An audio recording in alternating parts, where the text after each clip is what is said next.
Frigidaire. It means the first electric refrigerator. The first compact electric range. Now, there's the Frigidaire Gallery Range with Symmetry double ovens. It's designed to cook multiple dishes at multiple temperatures, so you can prepare the entire meal at the same time. Frigidaire, over 90 years of legendary innovation. See the full line of Frigidaire appliances at Ventura TV Electronics and Appliances. Hi, I'm John Mallos. Welcome to this live edition of Connect with Me on the showroom floor at Ventura TV on this day. Today we're talking politics. It's the heated race between Egan and smittcamp for the DA's office. We're going to talk to Lisa Smittcamp. Egan is not here. You're watching Connect with Me on MeTV Fresno. We're back with our program in just a moment.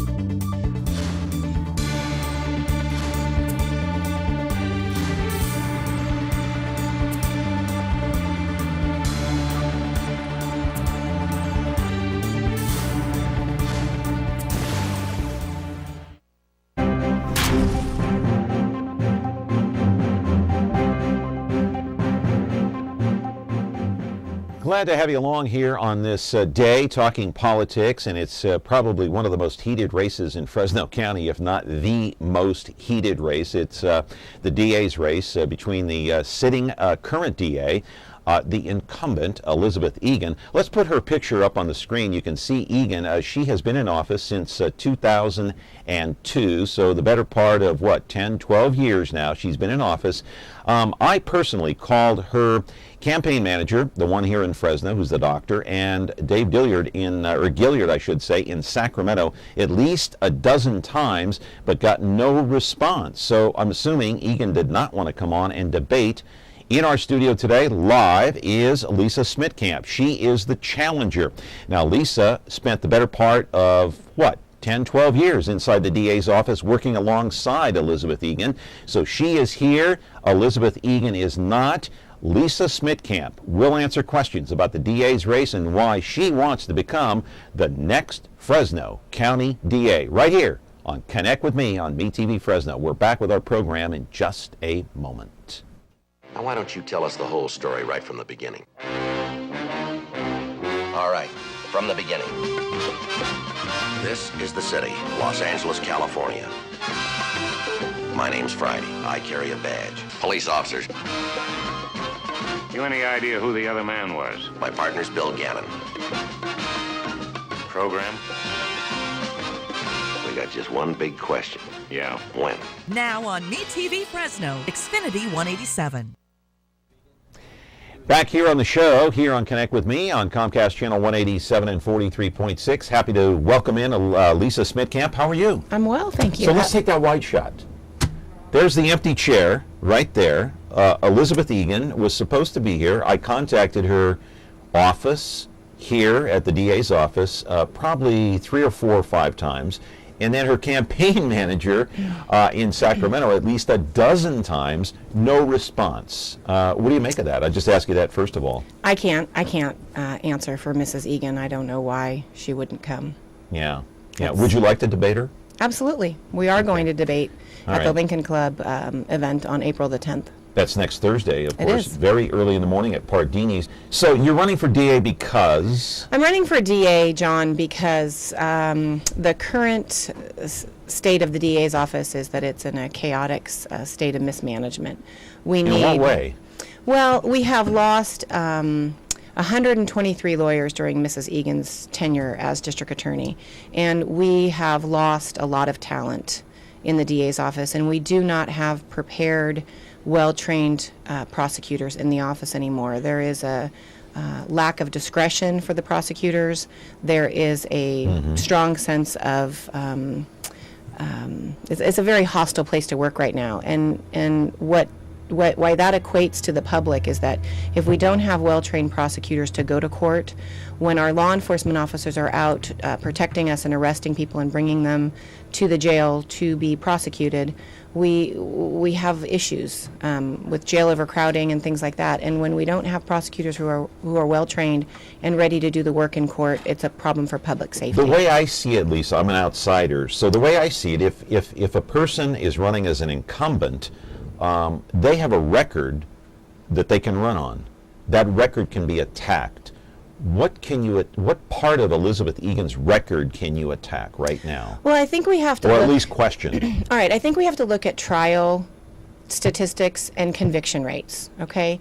And there's a big difference between... Don't make it too confusing for the viewer, because it can get convoluted. Well, conviction rates are results, and conviction rates show us how successful a DA's office conviction is being. rates meaning that the trial went all the way through and those people were convicted? This is what people don't understand. Conviction rates are how many cases are filed versus how many cases are actually ending in guilty pleas of some kind.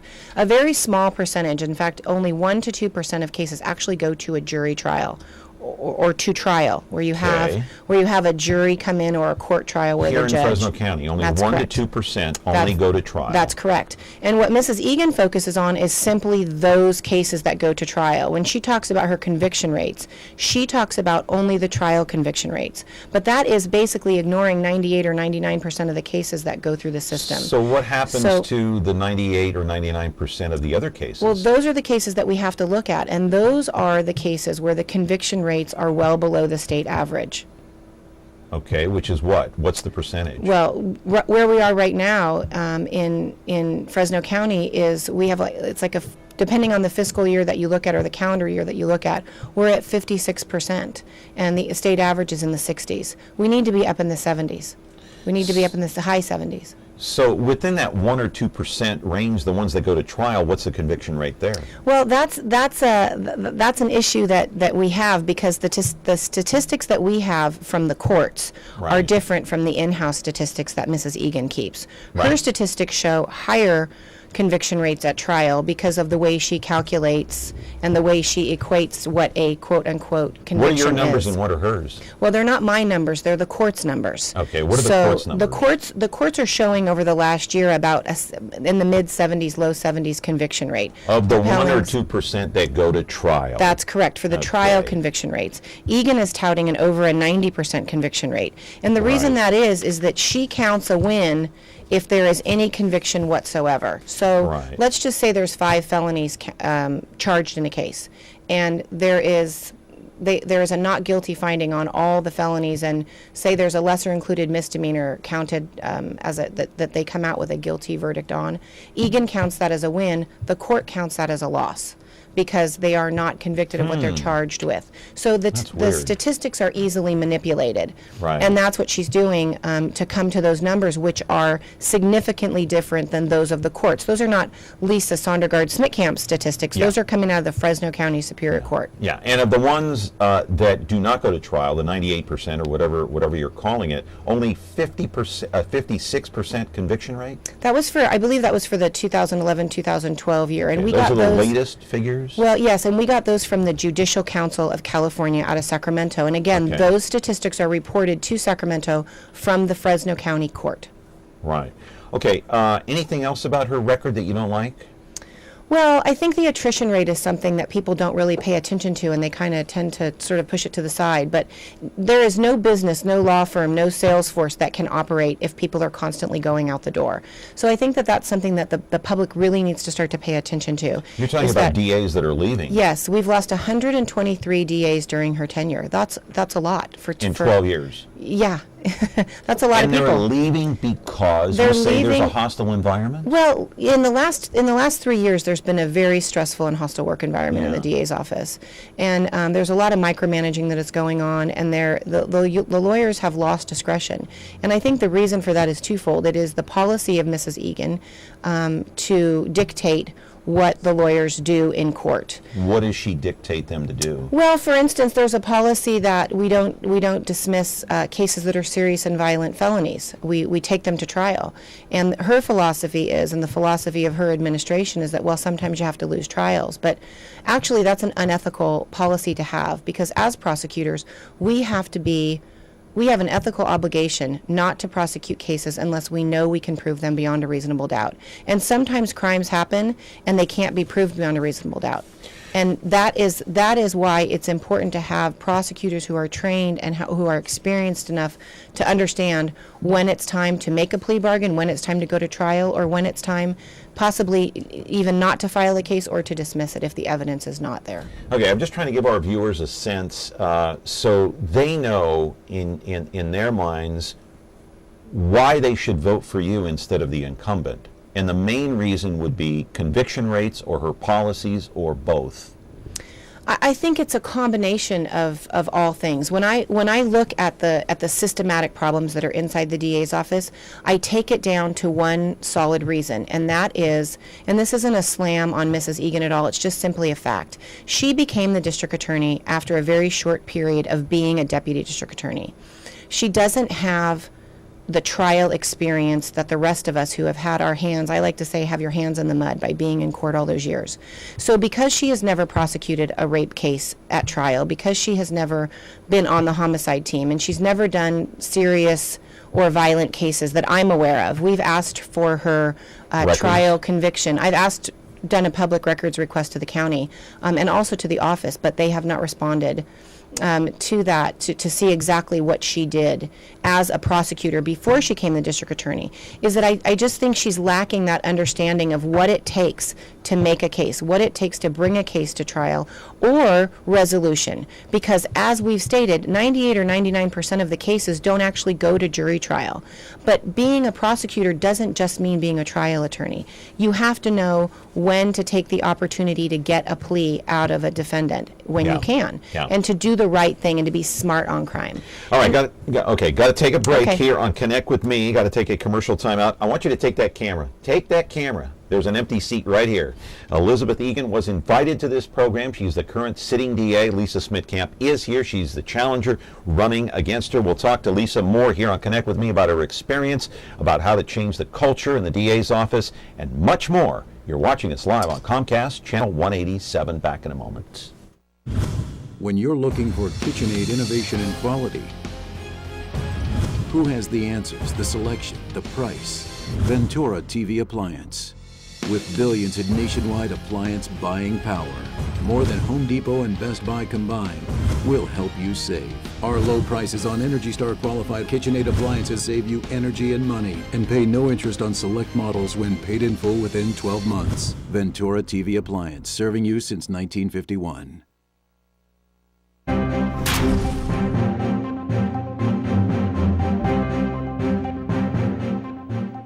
Back here on the show, talking about the DA's race. It's starting to heat up. We'll talk a little bit about contributions and the polls that are out. Some of these internal polls, you know, each camp does their own polling. Of course, we saw that article in the Bee here recently. So Lisa Smittcamp is here. Take that shot right there. As you can see, Elizabeth Egan is not here. There is an empty seat. And so you talked about her experience. What about your experience as a trial attorney? Well, John, I have been a prosecutor for 16 years. I did 3.5 years in Madera. And in Madera, you grow up pretty fast. As a prosecutor, yes, right? as a Okay. prosecutor. All right. You grow up pretty fast in Madera. They don't have what we call specialty teams. So in Madera, I was actually doing homicide cases while I was there. Sexual assault cases, all kinds of very serious and violent crimes. Gangs, all that. Yeah, we do everything. So in 2001, I came to Fresno, and I have done several stints on the domestic violence team, the sexual assault team, physical child abuse, and also Mrs. Egan appointed me to the homicide unit, which is usually reserved for her most prestigious and accomplished attorneys. So that was her. She appointed you to the homicide unit. Sure.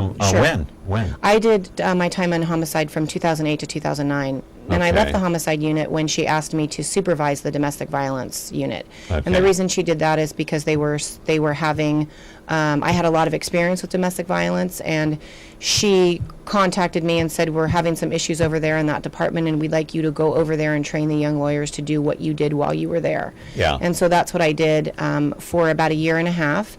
And in 2010, I had some personal issues, so I took my mother and my grandmother were very ill. Yeah. I took a personal leave of absence for a year, and I have to say Mrs. Egan was very gracious to me during that difficult time in my life. And I actually went into her office and submitted my resignation, and she actually tore it up and said, no, you're not going to leave, and we will do everything we can to get you a leave of absence. Okay, so basically what you're saying is you have more trial experience than her. I believe and I that'll do, make you a yes. better DA because of it? Well, I think that's... How does that... No, let me rephrase the question. How does being a trial lawyer make you a better DA? Because when you're a trial lawyer and you have done the work from the ground up, you understand the allocation of resources that have to be placed in your office. There are certain lawyers that are good with children. There are certain lawyers that want to be gang prosecutors. There are certain lawyers that, drunk driving or white collar crimes are their thing that they feel passionate about. And here's the deal, John. Nobody signs up to be a prosecutor for the Friday paycheck. We are all public servants, okay? So what needs to happen in a prosecutor's office and in a DA's office is that people have to be inspired and people have to be motivated to be good at their jobs, and they have to constantly be reminded every day and every week that their job is important and they are an integral part of the public safety in this county, and that's not happening. How are you going to change the culture and the policy and the nature of the usual business, the way people conduct themselves inside the DA's office if you're elected? How are you going to change John, that? That's a difficult nut to crack. When Egan asked me to take over the domestic violence team and to supervise it and to run it and to do what I do, we went from having a measly, very pathetic conviction rate at trial and disposition rate, which means how many cases actually go out for pleas and get pled to felonies or misdemeanors, which means we get to put people on probation and get them in programs and repair their families, okay? And when I went out there, my teams had a 90 to 95% conviction rate at trial. That's unheard of in domestic violence. And the reason is I taught them how to assess the cases based on the evidence. And I inspired them and I motivated them to care about domestic violence. And that's what I'm going to do in the office. Because I have been there, because I have sat with children who have been molested, women who have been raped, families who have been the victims of homicide and lost loved ones. And I have interacted with those people and I have gotten those people to trust me so that they have the courage to come to court, to testify. Those are the things that we need in order. There are going to be people in that DA's office that are on Egan's side. If you come in, there's going to be that automatic tension. I have a very good relationship. How are you going to get them to come to your side? Because they're there to do their work, John. The deputy DAs in this office are put in a very, very, very bad spot right now. Because there are many of them who want to come out and support me, and they can't. Because I'm running against their boss. If you get elected, can you see people resigning because they don't want to work with you? Or you don't care, huh? I can't speculate to that. Of course I care. Of course I care. I'm running wholly in part because I want to make the DA's office a better place for people who work there. But you don't want somebody coming into work and say, oh, God, she was elected. I have to go to work for her now. You know what? If that's how they feel, they don't have to work there. If that's really how they feel. But I think the people who know me know that I don't play politics. I don't play favorites. I assess people by who they are and what they're qualified to do. And the job of every deputy district attorney who is employed by the county of Fresno is to work for the elected official, whoever that is, be it Egan or be it me. Let's go through the list of people that are endorsing you. Susan Anderson, former county supervisor. Andreas Borges, a current Fresno county supervisor. Oliver Wanger, a retired federal judge who now has his own private practice. One of my favorite guys, Warren Pabujian, great guy. who's a very prominent attorney. Remember that Fresno State lawsuit that he won, and several others. Larry White, he's also, or is it Waite? It's Waite. And Brian Tatarian, very well-known people. Why are these prominent attorneys and supervisors, one a former, why are they supporting you and not Egan? Well, I think they understand that there's a need for change in leadership in the DA's office, and because they feel what? Well, because they understand what's happening in the courts. You know, if you talk to Sheriff Mims and Jerry Dyer, the chief of police of Fresno, they'll tell you that crime is down 3 years running. Mims, by the way, is supporting Egan, right? She is endorsing Mrs. Egan, yes. Yeah. And you got the Fresno Police Officers Association, Jackie Parks, correct? Yes. Supporting you. Yes, and there's 1,000 members of the Fresno Police Officers Association. Yeah. But you're saying they understand the court system and what's going on? Yes, they do. They understand what's happening inside the courts, and they understand because they speak to other lawyers who are practicing, and they are practicing in these courts also, and they understand that the mismanagement in the DA's office is flowing over and affecting the courts, which in turn affects the jail, and which in turn affects public safety. Right. I just want to mention here, real quick. We got to go to break. Greeley Police Officers, Sanger, Mendota, Coalinga, Fresno County Sheriff's Sergeants Association, Fresno County DA's Investigators Association. That's Egan's employees inside the building supporting Lisa Smittcamp. As you can see by the empty chair, there is no Elizabeth Egan. There is a Lisa Smittcamp. Our show continues here on Connect with Me in just a moment.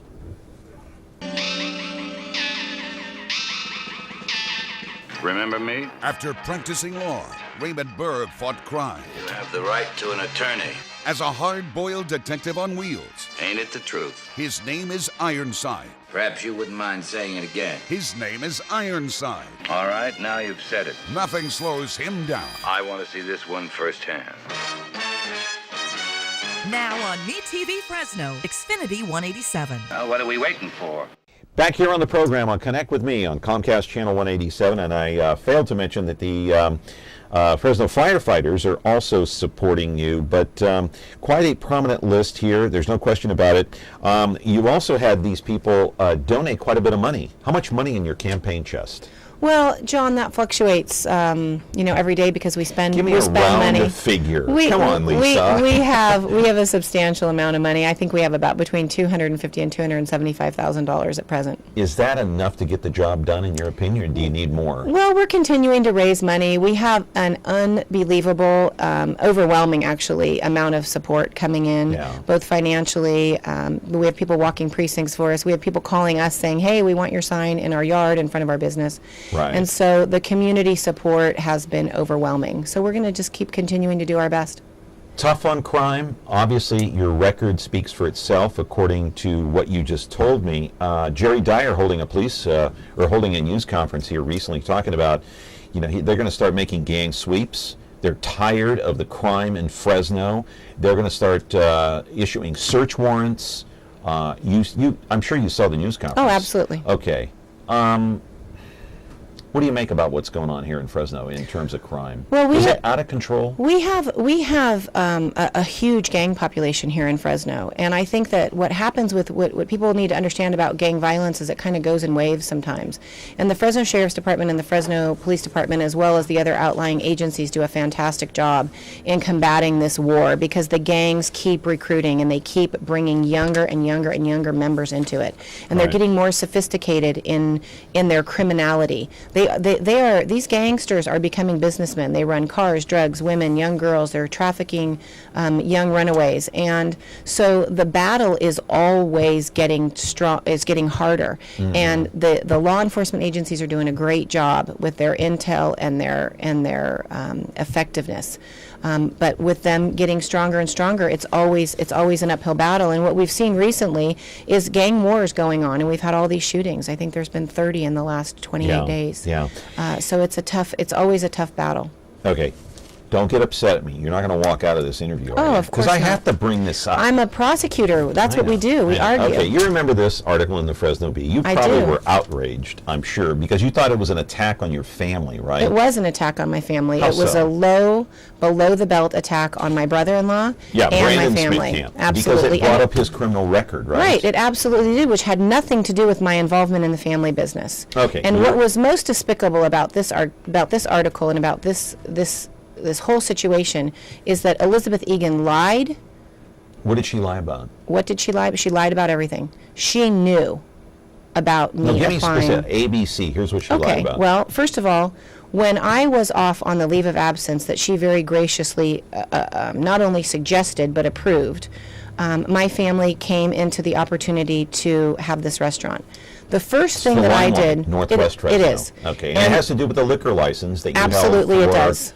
2 years, right? Yes. Okay, under your name. So, now, the yes. question is that illegal if you're working in the DA's office? Okay. That was the big question. So what I did was I contacted Mrs. Egan via text message, as we have discussed previously on another show. On Power Talk 96.7, That's right. on the Bill Manders program. And I asked her if there was any problem with me holding a liquor license. At this point, I hadn't even applied for the liquor license. Yes. She said she didn't know and she would get back to me. Yeah. within a few days, her assistant district attorney, who I had never met because he came on board from Riverside County while I was on this leave that she had granted me, and he contacted me over the phone and said, "Hey, we've researched it, we've looked around. There doesn't seem to be anything prohibiting you from having the liquor license." So I applied for the liquor license as the managing member of the LLC. That owns the Limelight, okay? Yeah. And when I did that, I placed on the application for the liquor license that I was a deputy district attorney. Now, the ABC was charged with doing a background check on me. And somehow, Is that some way... standard for anybody that applies? It is. And, Okay. and the thing is, I think that's really important to understand is that ABC has regulations. They're not penal code violations. Right. So it's a regulation, and really the thing that happened was that ABC made an error, and the reason they probably made the error was because on my application I was trying to be as forthcoming as possible by saying that I was currently on a leave of absence. So I don't know if they assumed that I wasn't working there anymore, but I put my title as deputy district attorney, and it was simply an error. There was on nothing. their part? Well, I don't know if I assume it was on their part because the ABC regulation. So were you on leave or not? I was on leave were when on I leave. applied. Okay. I applied in September. I returned to And my ABC job. was maybe confused about that. I assume that was the misunderstanding. Okay, but I did see your text that you received, because you showed me the text on your phone. I did. The last time I saw you when I was filling in for Bill Manders Right. on Power Talk, and I saw the text that Egan sent you saying it was okay. That's right. That's right. And for I'm her, assuming that was her number. for her to, well, yeah, it is. For her to say in this article, and you know, the thing that really just shocked me and disappointed me is so much in her as just a human being is that she said some ridiculous quote in the end about I wasn't involved in Lisa's life as much as she thought I was. Well, you know what? That's just not true. We are not friends. We are not personal friends. But as a boss, I went to her. She gave me incorrect advice. We had a very reputable law firm do the LLC, and nobody picked it up. But we got so it was an we got error. about a minute left. But see, here's an issue like this, Lisa. And you're not even the incumbent. It puts you on the defense. Now you're backpedaling, and you're having to explain. Exactly. Does that put you at a disadvantage? No, it doesn't put me at a disadvantage. It puts me at an advantage because this gave the public an opportunity to see the true Elizabeth Egan. She puts politics over principle. And she didn't know that I had those text messages, and she tried to take an opportunity to advance her political career by trying to drag me and my family in the mud. And you know what I say? The best way to attack back is by attacking her current record, if you don't like that? I'm not attacking her current record, John. I'm just simply shedding light for the people of Fresno to know shed light on her current record. Absolutely. Okay, absolutely. I mean, you and know I what think mean that by that is shameful behavior. And I think that is why people don't like politics. Because when politicians are afraid to talk about the issues and they want to drag other people's family members through the mud, it's a shameful day for all of Fresno County. 30 seconds. What are your chances of winning in your mind? I know you did internal polling. You're way ahead according to your poll. She did internal polling. She's way ahead. Okay, it's a tie. All right. Well. So what are your chances? I think my chances are fantastic because people are seeing, informed voters are going to see that we need a change. If nothing in the else, DA's this office. article gave you name recognition. Well, you know what I it mean? did. I know it's an attack on your family. I would have rather earned it in a positive way. Lisa, we're going to get cut off. Got to go. Thank you, John. Come so back much. again I will. before June. I will. All right, Lisa Smittcamp, Thank you take so that much. shot here. Egan is not here. That's the show for today. Lisa Smittcamp, Elizabeth Egan, John Mallow. See you back here on Connect with Me tomorrow. Have a great one.